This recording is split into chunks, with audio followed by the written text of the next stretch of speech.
quais as aplicações e as tendências que a gente tem aí na utilização dessa tecnologia? O que a gente pode fazer com isso? Cara, a gente pode falar primeiramente do entretenimento, né? Isso salvou... Que eu acho que vai ser o principal no começo agora, pelo menos. Sim. Então, o entretenimento e deixar as interações digitais mais orgânicas, né? É uma das vantagens. Aplicações, por exemplo, que a gente tem, experiências de treinamento.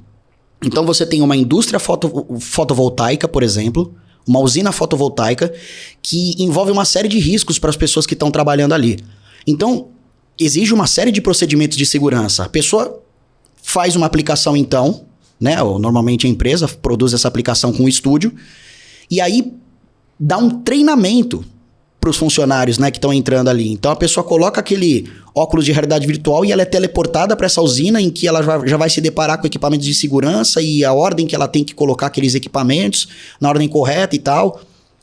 De repente, coloca você numa situação de emergência, uma situação que pode ocorrer uma explosão ali dentro, explodir tudo aquilo. Então, o cara vai ter que utilizar aquela experiência para se virar nos 30, vamos dizer assim, e resolver aquela situação sem causar maiores danos, entendeu?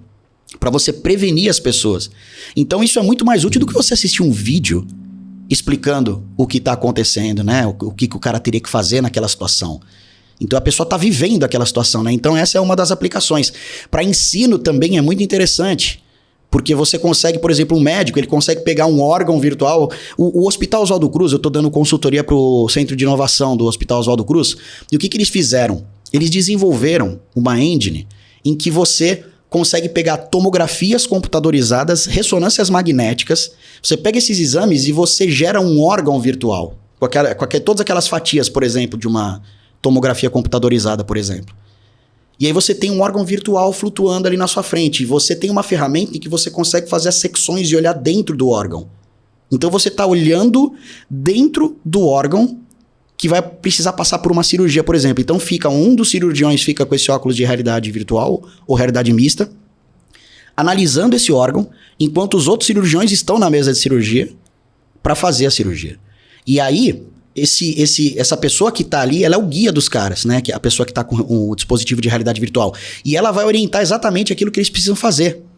Então, em vez de você ficar olhando aquele monte de exame, você tem um órgão virtual que você consegue exatamente no ponto. Ou seja, você reduz uma cirurgia que demoraria 9 horas para 2 com esse procedimento, né? E também pode ser utilizado para você dar aula. Você pega esse órgão, né? E você coloca um telão para as pessoas verem. Então, uma sala de aula que o cara tá lá no fundo tendo que ver um modelo, não. Ele vai estar vendo na tela dele mesmo o órgão com precisão e o cara mostrando exatamente qual que é o ponto que ele quer salientar ali naquela aula. Principalmente se ele tiver com óculos. Porque eu tô imaginando o seguinte, dentro de uma sala de aula, você tá na sua casa, você botou o óculos, apertou um botão... Aí você já é automaticamente transferido para a sala de aula junto com outros 80 colegas, numa sala de faculdade, e o professor talvez num estúdio, num outro ambiente, ali... Pessoal, então, bem-vindos aqui à aula de hoje, não sei o quê. Sim. Vocês já assinaram a lista de presença? Tem duas formas, na verdade.